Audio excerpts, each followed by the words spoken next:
Okay. Hello, everyone.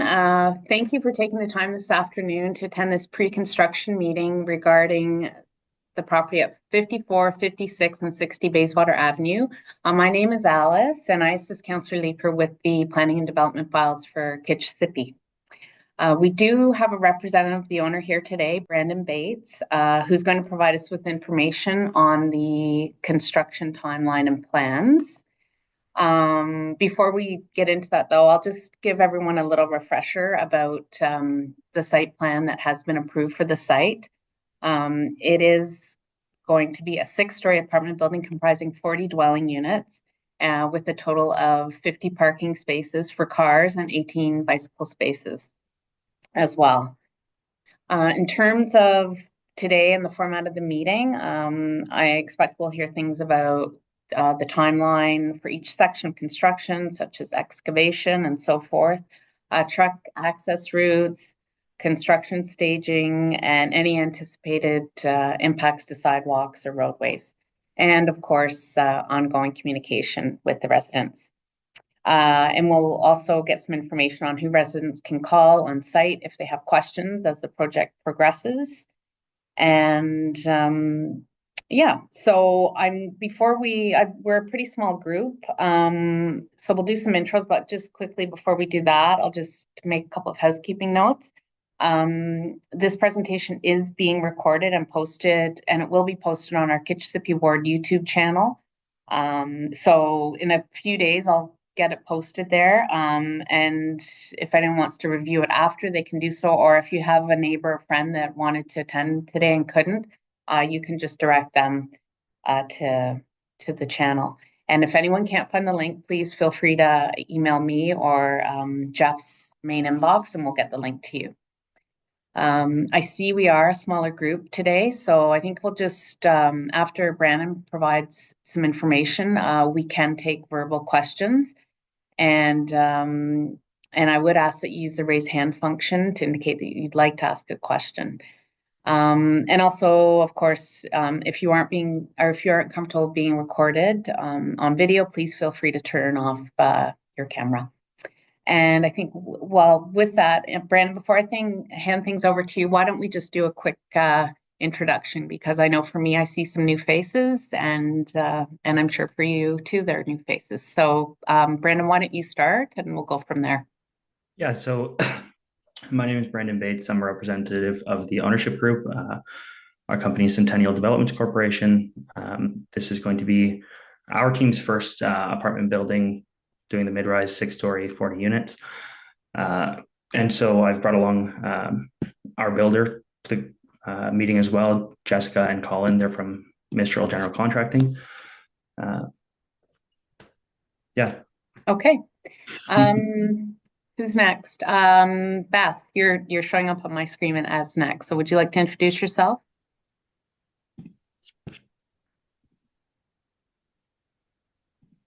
Beth, we can't hear you. I don't know if you're talking, but we can't hear you. Okay, maybe Beth, we can give you a minute if you're getting sorted out. And if you don't want to speak, that's fine too. Cheryl, did you want to go ahead and introduce yourself?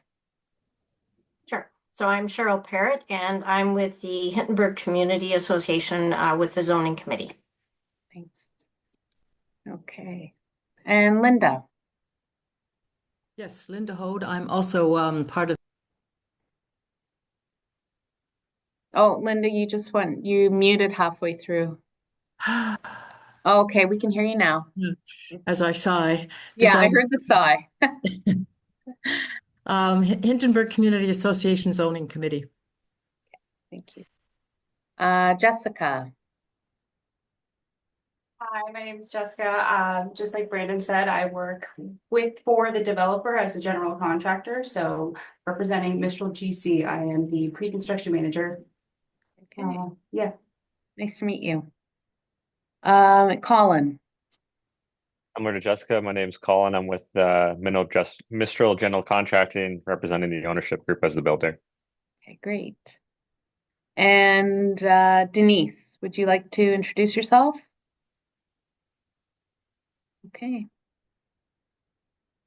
Okay, I'll go over to Robin. Sure. Hi, I'm Robin. I'm a neighbor of the construction site. So here interested today to learn what's going to happen. Great. And thank you, Robin. Steve. Hi, how are you? I'm part of the ownership group. Okay. Hi, nice to meet you.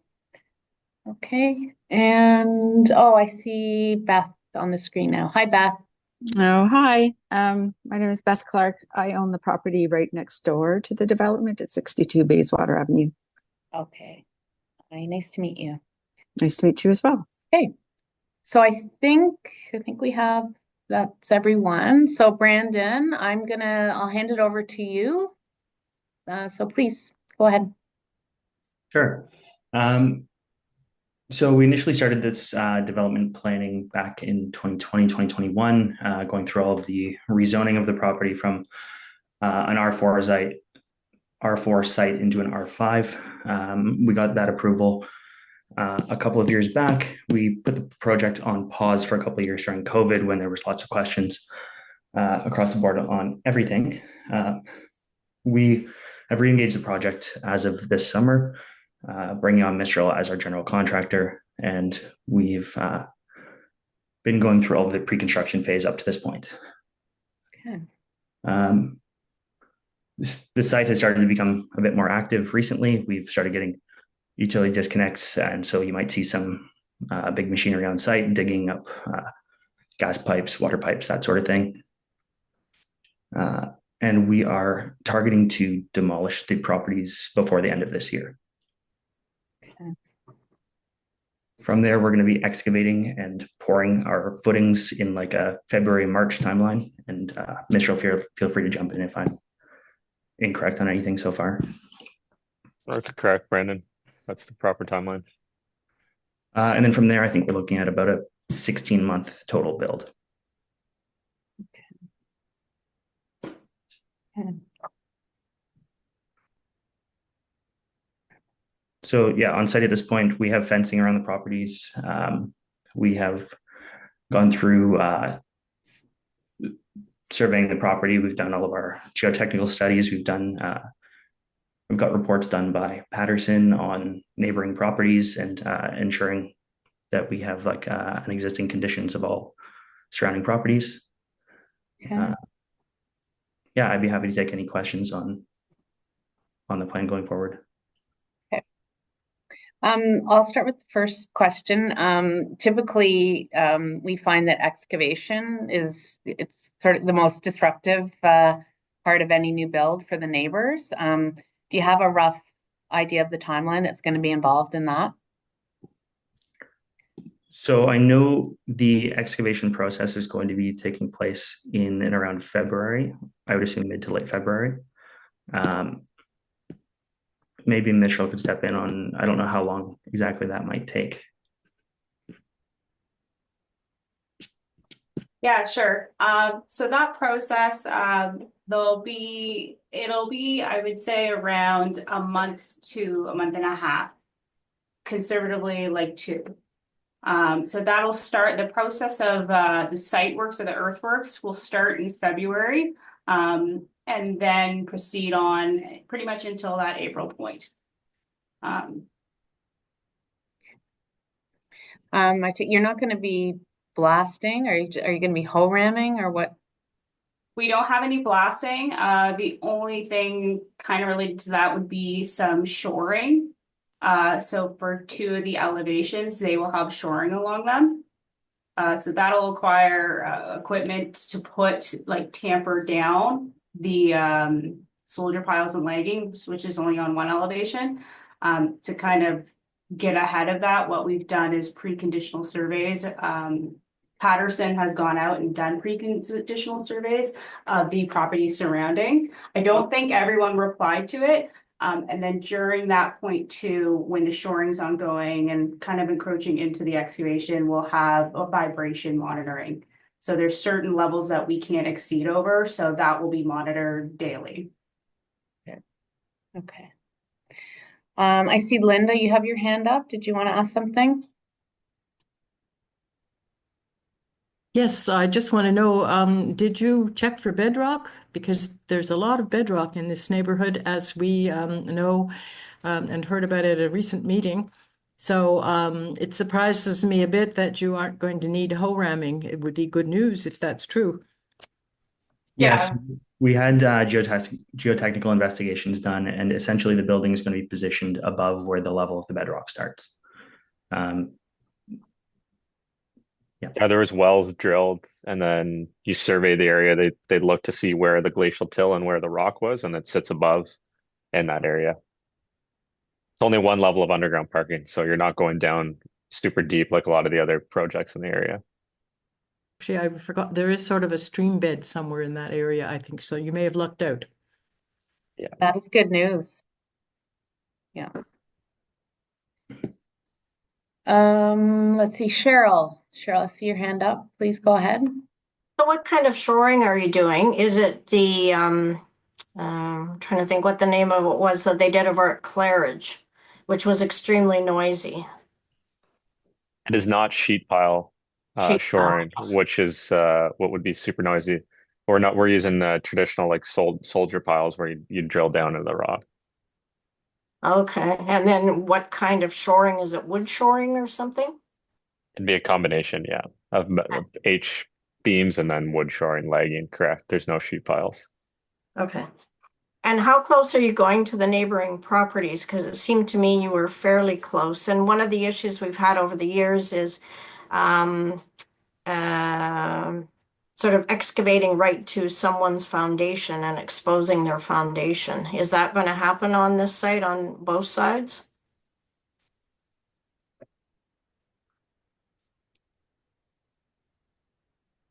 Yeah, just to take that question. No.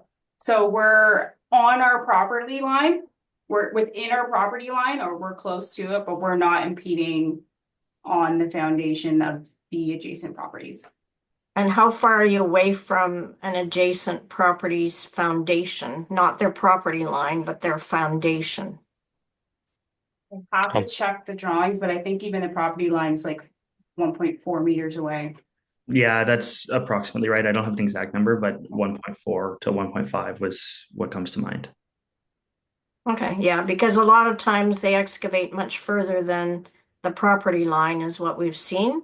And it's caused, some issues for neighboring properties. This has happened about 4 or 5 times now. So please just be cognizant of that and work with the abutting neighbors. And if you can also give them the timeline. So when you know you're going to be excavating, give them a few days heads up. Just because it's noisy, even if you're not hoe ramming, it's still going to be noisy. And some people work from home these days, so the ones at the back as well as the neighboring ones too. that's no problem.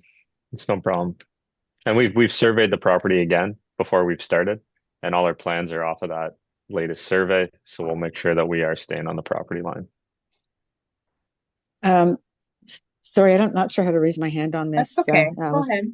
So as the abutting property on the south side, so who would inform me of those timelines and when those things are happening, and how do you get in touch with me?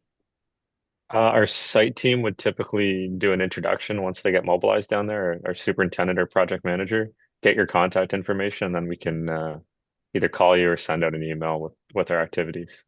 Okay, perfect. Thank you. Okay, Robin, I see your hand raised. Go ahead. Sure. I'm not a directly adjacent neighbor, but I'm within 3 houses of this site. And I know you've talked about notifying neighbors about all kinds of stuff. We've heard nothing yet, and we've had generators running and heavy equipment and all that sort of stuff. And I would love to know that we're going to get ahead of this and actually know in advance, because we do have people who work from home in our house who don't have another office to go to. So on those days when we can't hear anything and it's almost 50 decibels of generator in my home office, it's causing a little bit of friction. And I would love to know that we're going to be able to work together as neighbors to try and figure out how to best manage this so that it's not a massive inconvenience to everyone else.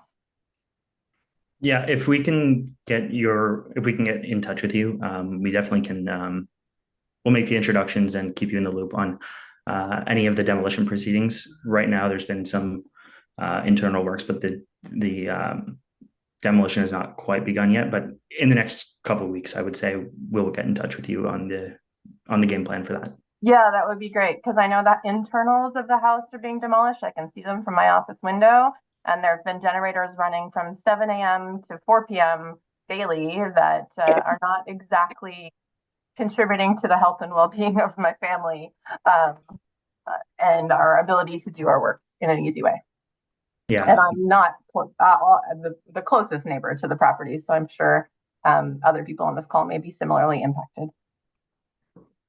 Yeah, we'll do our best to send out kind of emails with work that's happening that month, but there will be kind of daily noise ongoing, but we'll kind of give you the timelines for each of the work. It's hard to tell you every day because we deal with multiple trades, but we'll give you kind of, excavation is this, then we're into structure. When we're doing structure, you should expect noise from this time to this time.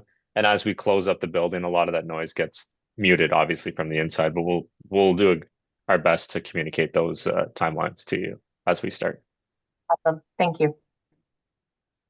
If I can just chime in on that front, what our office has found in the past is sometimes the builders, issue like an update every 2 weeks. Just a, very quick point form update to let the neighbors know. Just we do find that just like sharing information is huge. Like as long as people have a heads up, like people know it's going to be noisy and disruptive, but if they have a bit of notice and if they need to make arrangements, they want to go work somewhere else that day, then they can. So that would be great. So Brandon, would you be the person that would basically be the point person for the comms, or would it be Jessica and Colin? Like how should we organize that? Maybe Colin, correct me if I'm wrong, but I think the site superintendent would probably be from your company and be the one to communicate that, or is that typically more from the ownership group? I think it's a big combination from both of us, just to make it easy. But we'll have a point of contact as well, as is Brandon. Yeah. Okay. So just, once we get off this call, I'm just thinking everyone's going to go their separate ways. So if everybody on the call wants to send their email contact info to me, I'm happy to put a list together, and then Brandon and I can flip that to you, and you can share it with whomever is going to send those updates. Does that sound good? Yeah, that works for me. Okay. Linda, did I see Linda, go ahead. I see your hand. Yes, I was it just occurred to me. I am assuming that activity is taking place off the lane rather than off Bayswater Avenue, other than the connecting services, which obviously will have to be done on Bayswater. I'll defer this one to Mistral. I don't understand the question. Sorry, you're saying like asking if the work is going to be done on Bayswater or off of the laneway? Yes, I'm assuming it's off the laneway. Most of our work will be done off of Bayswater. So there'll be no closing of the lane, because many people, of course, have their garages on the lane and would need, if there were any interruptions, would need to know about that. We're working off Bayswater, and we're going through the right-of-way department for encroachment permits to facilitate any of the work that we need in order to keep that laneway open. If we have the odd delivery, we'll have a flag person, and it would be closed for a minute or two, if that. But the bulk of our work is off of Bayswater, and we are working with the right-of-way department right now. Okay, thanks. No problem.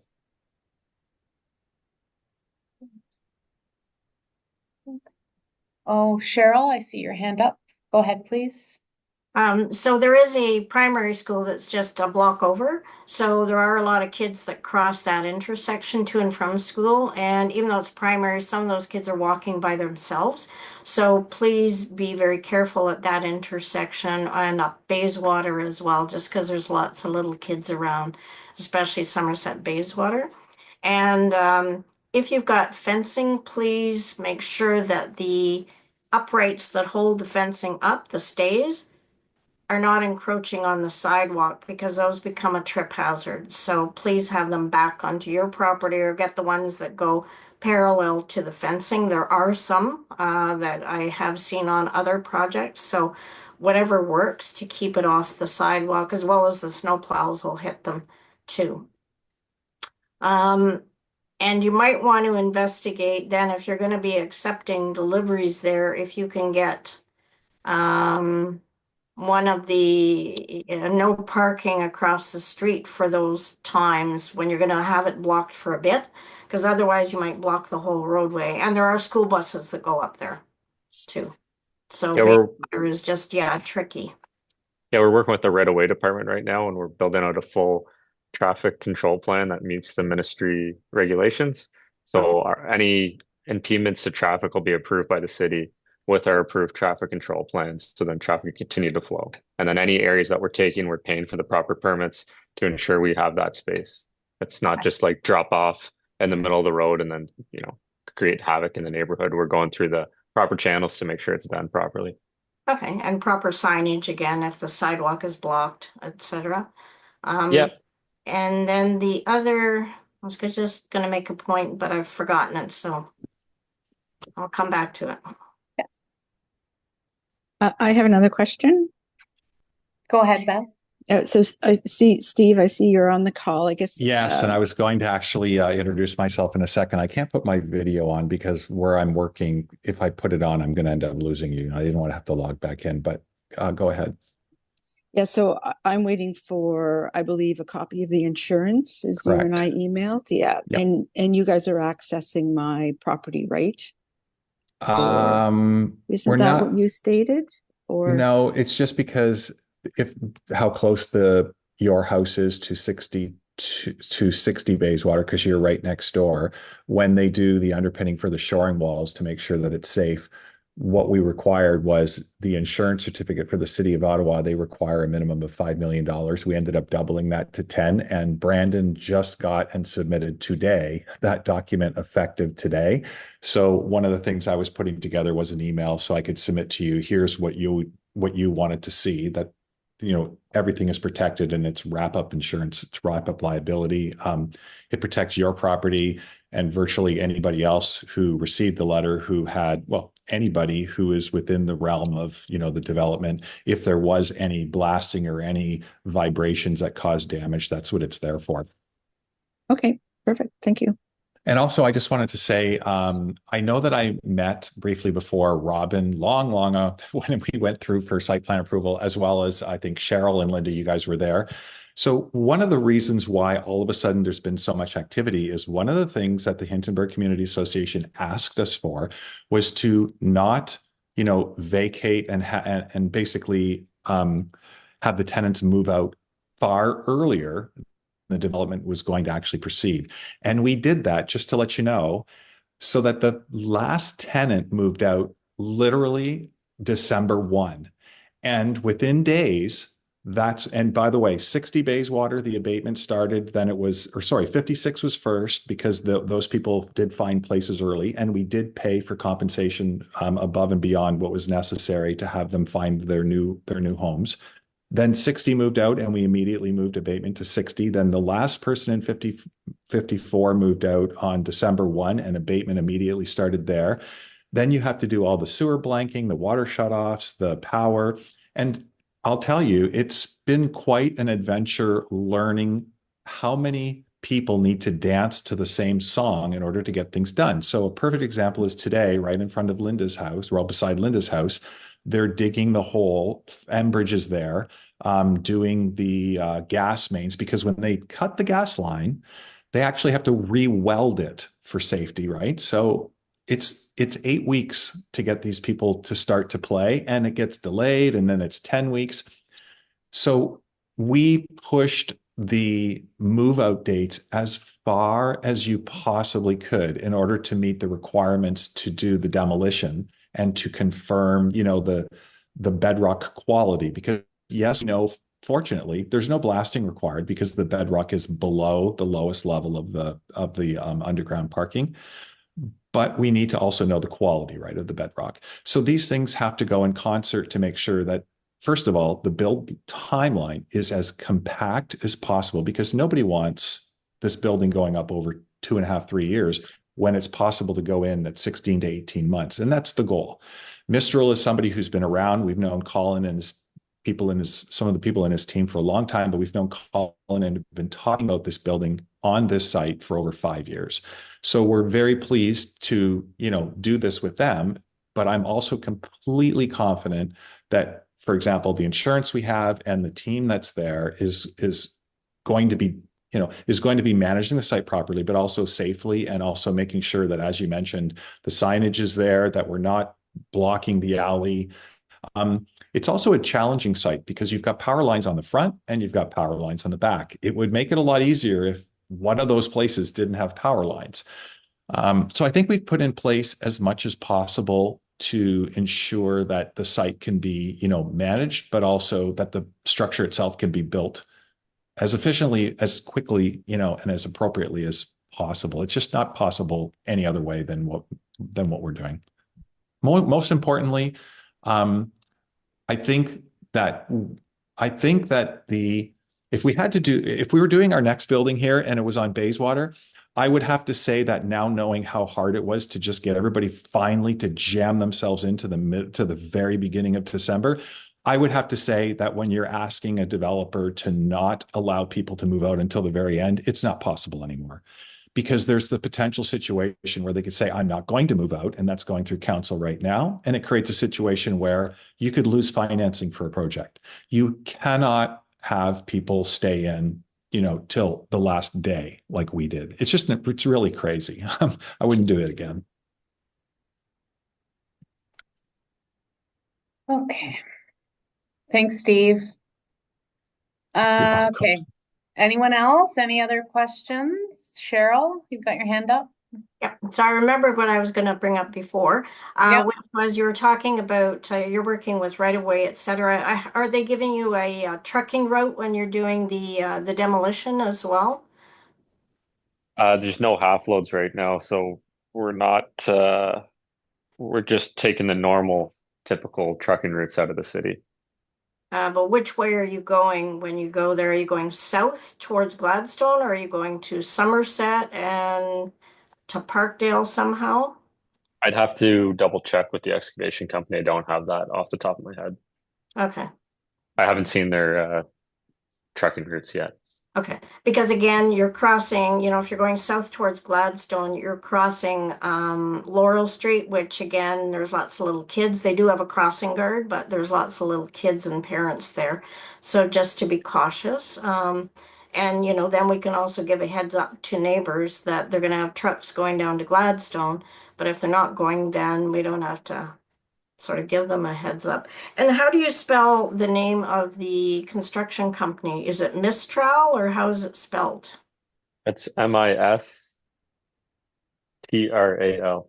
Oh, okay. And you'll be giving a contact phone number to the neighbors so that if there's something that happens on a Friday night, which we've had happen a number of times now, they can get a hold of somebody that's not there 8 to 4, Monday to Friday. Because otherwise it has to go through bylaw and it's really just a lot of rigmarole. So if they can get a hold of somebody on off hours would be very helpful. Yeah, we'll have an after hours phone number, and we usually post a sign on the fence with it as well.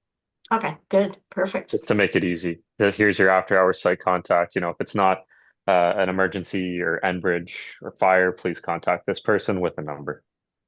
Okay. Yeah. And then you're aware you need to take out a vacant property permit as well, until it's reoccupied. I'll defer to. Yeah, I'm sure that that's included somebody in at our the site city plan. will let us know that they seem to be on everything, and it's actually very helpful. But between us and them and our lawyer, I'm sure that we'll take out whatever's necessary. Okay, because that's the bylaw department, so you wouldn't get that probably from building code, just so you know. So. Oh, they're on it. Trust me. Okay, well that's good. They don't let anything slide. I'm telling you, which is a good thing. But they just make sure that we know everything and they follow up. Okay, any other questions? I think it's just past 4:30 now. I'll just leave a few seconds for, oh, Robin, did you want to go ahead? Sure, maybe I'll just ask one quick question. I know, Yeah. I think it was either Steve or Brandon who said that the houses were going to be demolished by the end of the year. Do we know if that's going to be in the next week and a half, or if it's like between Christmas and New Year's, or do we have any ETA on that work, just so that I'll answer that because I've had some conversations about that recently. So, in theory, before Christmas, I don't think anybody's working between Christmas and New Year's. If they are, I'd be shocked. So that's the plan, and the plan is to get it all done. It's very quick. It's going to take a day to take the three houses down, and a couple of days probably to truck it all out, and then from there you will probably see a shovel in the ground just to make sure that stranger things have happened. Just to make sure the bedrock is where they say the bedrock is, because they drilled boreholes 2.5, 3 years ago. We know where it is on four corners of the property, but we don't know where it is right under the buildings. It should be flat. We know it tails off a little bit at the back. So I think that the plan is dig a hole, confirm the depth, fill the hole back in, all within, a couple of hours. And then we wait until Mistral's team is ready to, start the real excavation. And then by all means, you can reach out to Brandon, myself, or Jeff's office, and we could be in touch to make sure. You say you live 3 doors down. I know Beth next door. By all means, I'll give you my phone number. Just call me if you have any other questions. But most importantly, we will let you know, and it'll also, I'm sure, be posted. Jeff seems to do a really good job if we let his office know, of making sure through his emails, weekly emails, that the community knows, and keep people in the loop. okay, perfect. Thanks. Yeah, I'm not too far. I'm at 66. So. Oh, cool. Okay. John then. Yep. Yeah, I'm John's neighbor. Oh, cool. Okay. Are you in the new buildings? Yes. Oh, Yeah. I can see with your nice door handle behind you. Yep. Yes. We're in Okay, one of the new perfect. builds, but also very intrigued to see this go up because I have a very large window that faces the entire Yeah, side of of the course. building. Okay, perfect. Okay, everyone, if there's no one has any other questions, I think we'll wrap it up given the time. And I know it's a busy time of year for folks. And with that, I want to say thank you, Brandon, for helping me organize this. And thanks, Jessica and Colin and Steve, for being here and answering the residents' questions. I also just want to remind the neighbors, please, if you could, please email me your email addresses, and I will share them with Brandon. My email address is Alice, ALICE .Fife. It's F as in Frank, Y as in yellow, F as in Frank, E as in Edward at ottawa.ca. And just another reminder, I am recording this, and I will put the recording up on the YouTube channel in the next few days. So if you have a neighbor that wants to watch it, please let them know. Or if you want to rewatch it, go ahead. And with that, I'm going to say thanks again and have a great evening, everyone. Thanks. Bye-bye. Great. Thanks, everybody. Thanks. Thank you. Thanks, guys. Bye. Bye. Bye.